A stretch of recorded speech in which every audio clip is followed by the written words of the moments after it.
Hey guys, welcome to Pet Rambles. I'm Pet and today I'm going to ramble about Dungeon Crawler Carl, a book series that I found out at the end of last year, and honestly I couldn't put it down. I don't want to sound too hype, too excited, because I don't want to hype you to a degree where I'm going to raise your expectation too much and then you might pick this book and you might not enjoy it. It is a little bit of a peculiar taste, let's say, and I will get into details why this book works for me. But just to give you an idea, this is at the end of January 2025, and I've read 3 volumes out of 7, and those 3 volumes are about 1,300 and something pages. So I went full on in. I was just curious to see what's going to happen next, I am going to take a break right now because I do want to entertain myself with other books, but I will come back. Another thing to note at the beginning of this video is that the audiobook narration is absolutely fantastic. I've listened to it and read at the same time and it worked flawlessly. But let me tell you what this book is about because it is absurd, and I will use this word absurd, peculiar, weird, maybe too many times this video. I'm sorry, I'm trying to work on my vocabulary and it's my first proper book review, maybe, if it's going to be called review. It's not spoiled, so I'm not going to spoil anything. I'm not going to deep dive, but I will go into various details that make this book enjoyable and why you might enjoy this. So I've also, before giving you the plot summary, I've also wrote this script after finishing the first book, but I haven't recorded the whole thing, and I'm happy that I haven't done that because it gave me more time to analyze and stew with the series, and I realized that even that this book is fun and is going to make you laugh, it's not really, it has depth, let's say. And even that this book has video game similarities like stats and achievements, it's not really a book about that. But again, I will go into that a little bit later. Plot summary, and I'm going to try to read out of it because I don't know. I can't memorize words. My memory to try to memorize things it's bad.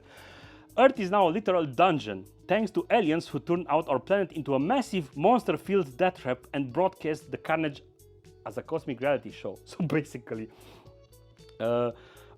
aliens have been farming planets around the universe, Earth included, and they basically are coming in and they are destroying everything, and then they are building kind of like a dungeon. Think Squid Games, right? Where the surviving humans, people, they are called crawlers. This is why it's called Dungeon Crawler Carl, because Carl is going into a dungeon, below the earth. There are levels, and he's trying to survive each level and progressing on. And the whole thing is being broadcast at the universe scale, and everybody is watching, and they are sponsors who are sponsoring the crawlers, and they send them loot boxes, and they get gear and their stats. They are improving their stats and so on. The characters is Carl and Princess Donut, which is his ex-girlfriend's cat, and she's very princess-like it because she's breeding winning cat, right? So she's very like princessy, let's put it like that. But the thing is that the more they are playing this game, in the sense that they are trying to survive, the more they realize that they are just pawns in these intergalactic scales. And as I've said, even if this book it's about fun things, trying to survive, it does tackle a little bit of universe, global politics, about why are we here, why are we trying to survive, why are the aliens doing this? This is a little bit unfair. Look how many people died. I don't want to bring things down, but it is kind of this type of book that's trying to bring this. And I only realized this after like managing to analyze the book some more, and I've just finished the 3rd book. So who is this book for? If you enjoy Terry Pratchett to some degree, I want to draw parallels to Terry Pratchett because Terry Pratchett has this peculiar humor, and not everybody is going to enjoy or like that humor. If you enjoy gore, if you enjoy fast action-paced, the book just happens. The world building happens around it, but also at the same time, things are going on real fast. You will enjoy this. However, if you don't enjoy violence, satire, you might not enjoy this. This book is also in a genre called Lit RPG. I just found out about this genre. I haven't read other books in this genre, so I'm not going to speak about it.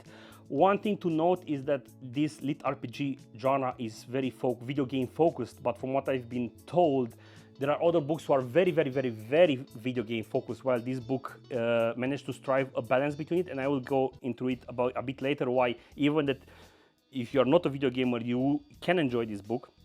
But I do want to draw a parallel with Ready Player One, and this is the moment where I will pull that book out of my collection and be like, hey, Ready Player One, but I sold the book. I managed to get rid of Ready Player One. The thing is that Dungeon Crawler Carl has respect for you. It has respect for your time. It makes you think. Versus, Ready Player One, who's like tickling your nostalgia clitoris, like, yeah, look, page 1. Do you remember Pac-Man? Oh my God, yes, I do remember Pac-Man. I played that when I was young.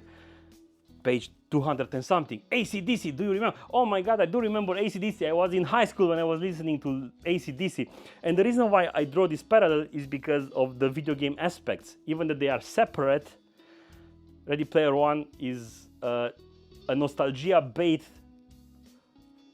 wrapped around a video game aspect, right? Versus this game, which is a bit deep, political a little bit, and survival, and I will go into details about world building and characters, but video games, it's surprising, going around this deeper subject, right? And to give you an example, I found it incredibly funny when the game started to give the players achievements. But before I could even try to figure it out, I was bowled over by a wall of text. Congratulations! You've earned your first achievement, Crazy Cat Lady. You have entered the world dungeon accompanied by a cat. Aw, isn't that sweet? Reward? You've received a bronze pet box. New achievement, Trailblazing Crazy Cat Lady. There's a bit thing about getting items or achievements, and each item or achievement has a really funny description, why you got this achievement, why you got, what's the purpose of this item, and they are not really straightforward. It's not like video games. As I've said, video games is just an example, a word.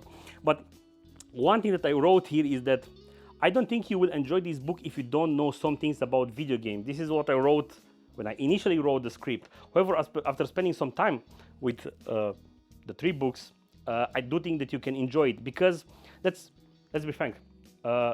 You will hear, if you read the book, you will hear things about dexterity, strength. I mean, you don't have to be a video gamer to understand what those means, or achievements. They can just be achievements.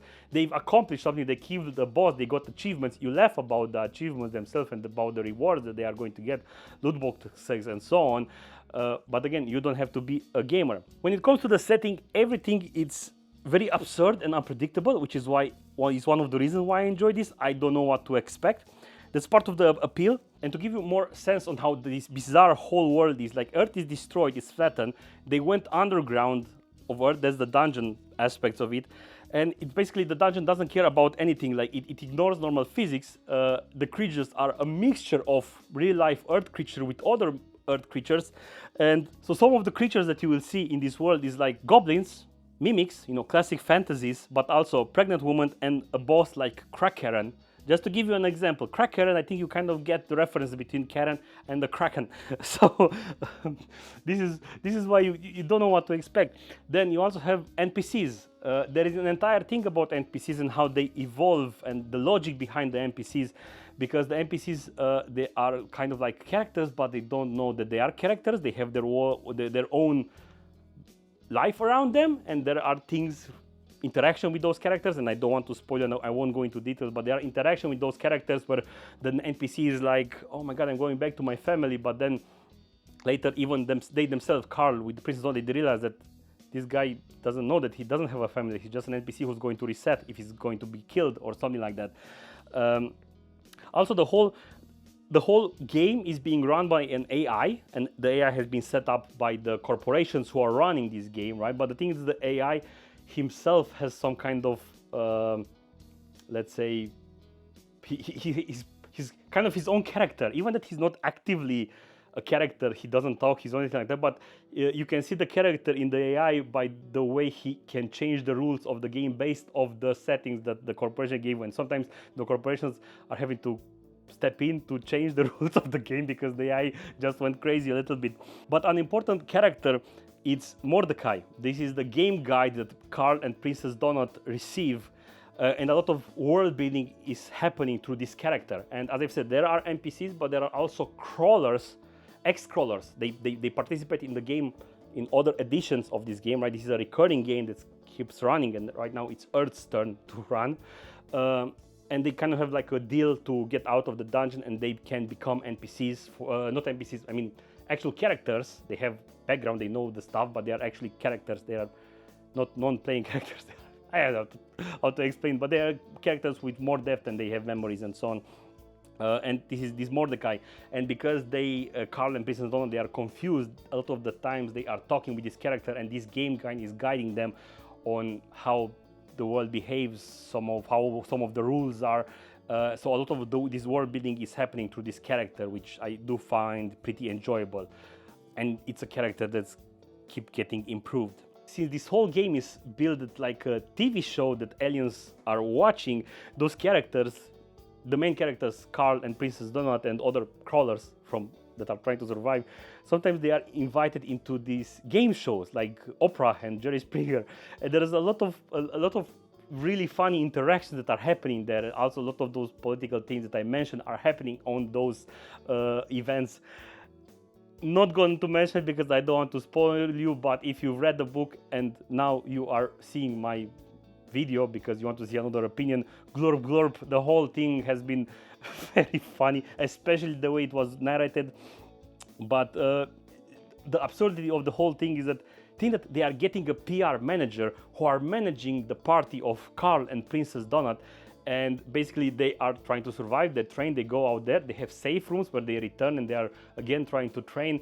They have other interactions with other characters. There are some clubs where they are visiting there, and they are having other interactions with other crawlers and so on. So it's really fun, and again they have a PR character who's trying to manage them because they are stars to some degree, but at the same time this is not a game. People are dying. Speaking about characters, you see how the characters mature. This is why I also enjoy this book. It's not really, Carl is your average Joe to some degree, even some kind of 80s character, 80s movie character, in the sense that he likes to blow things up. He's not stupid, but he doesn't appear to be, again, average Joe kind of character. And Princess Donut, at the same time, she is a cat, but she's very sarcastic and witty. And even that she is behaving like a child to some degree, you can see over time the way her character progresses and the way she can understand things and move past it, and she's becoming more mature. And one funny thing with this Donald character is that they do have an in-game chat sometimes, and they are communicating through this in-game chat, and Princess Donut is always writing in all caps, even that they've told her don't write in all caps because it likes you are yelling, and then she still insists on doing it. And even after the third book, again, I'm listening to it and reading at the same time, the narrator is like yelling whenever she's talking through that chat, which is, again, it's still funny after 3 books. There are also a lot of fights which are also very entertaining, and again, I don't want to spoil you, but I will give you a small example on how this creativity is from Carl, right? And we are speaking about the character. He's very creative on the way he's ingeniously doing things to blow things up, to survive and win the fight. But it's also it's a plus to the author, who's very good at writing this whole thing. I believe in book 2 or something, like the first book, Carl gets a spell, kind of like a protection spell. But the thing with this spell is that when he casts it, it's like a bubble around him. But if he moves, the bubble remains in place, right? And he also has like a 10-hour cooldown or something like that. And in the third book, the whole book is being spent a lot of metro underground tunnel system. And what they happen is that they are in the train who's moving on the cars that are below them, not under them, in the back of them. There are monsters who are coming in. So what Carl is doing is that he's casting this spell, and because the ball is going to remain in place, right? The train is coming, he casts the spell remains in place, but then the cars that are behind him, where the monsters are, they are going to just hit the spell. And they are just going to get mushed in because the spell is very powerful and is basically destroying everything. You can't go through that bubble. And again, very creative, very fun, and even like when the train stops and they go in, and again, it's very gorish, right? The description, like there are parts everywhere and mushy things and things like that. Again, very, very, very creative and very fun. And in the end, because I think I kind of gave you an expression, I wrote a script, but I'm trying to speak freely, and I'm not sure how to tie everything up. This book is part of a multi-series, right? There are 7 books right now. The 7th book came out last year, November 2024. I've read 3 of them, the first 3, and generally when I'm reading a book part of a series, if the first book doesn't have some kind of conclusion, I'm going to be a little bit like, I do want it to, for it to feel like a book, like a conclusion, but I do also want to be enticed to read the next books. When I first finished the first book, there wasn't that much of a conclusion, in the sense that they progressed, let's put it like that. They went to level 2, I think. I kind of forgot when they went to level 2 or to level 3 and something like that. But there is some kind of conclusion like that. There is boss battles and all things like that. But I didn't feel too much of a conclusion, let's say. But then it was like, okay, this is fine. It's still a very entertaining book, so I gave it 5 out of 5. Second book, also 5 out of 5. And they do, again, have kind of like a conclusion because they finished the level and they are going further. And the interesting thing is that at the end of the book, kind of it, the AI is telling what is the theme of the next level. And it basically changes the rules. It changes the way they are going to behave. And you are very curious about how are they going to survive this. This is an interesting setting. So the whole, as I've said, the whole series, it's about them trying to survive this dungeon with levels, and then you might get bored. Okay, this is the same thing over and over again. But the author is keeping things interesting by the fact that the game kind of changes every levels down. But the characters are the same, and they are getting improved, and there are characters who come and go.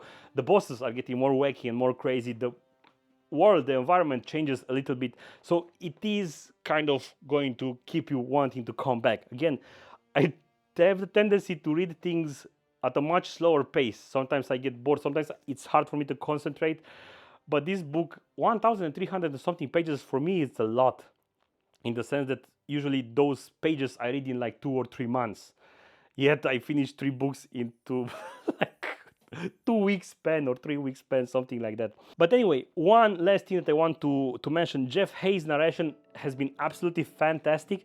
One of the reasons why I kind of got through this book so fast is because I've been listening at 1.5 speed, which works very, very well. Some audiobooks, when you get the speed faster, they get weird artifacts, but this has been going really, really well. He has an insane voice range to the point where he's doing Princess Donut voice and it's very good. He's doing Carl voice and he's very good. And every character you feel like it's another voice actor, but it's still him. So I think, and not only that, but the audio production has also been fantastic. They are not having too much, they don't have music behind it, but they have various sound effects. For example, when they have this chat where they are talking with other characters, it's kind of like an in-game chat, right? There is a small Discord sound that they are chatting when a message starts, and after you don't notice it initially, but after you listen to the book some more, I noticed it because I paid attention, but then it was like, I know that there is a new chat coming in because I heard that sound, without even realizing it. So anyway, it's an absolutely fantastic book. I know I have repeated myself about it. I don't want to hype it too much, but hopefully you maybe found another book that you might enjoy. You don't have to be a gamer to enjoy this book, but you do need to enjoy gore. I think gore can be fun. You need to enjoy this wittiness a little bit. Some people don't get jokes that are not straightforward, let's say. Then that's not a bad thing. And the books are not, as I've said, the books are not thin. The third book, I believe, is like 500 pages.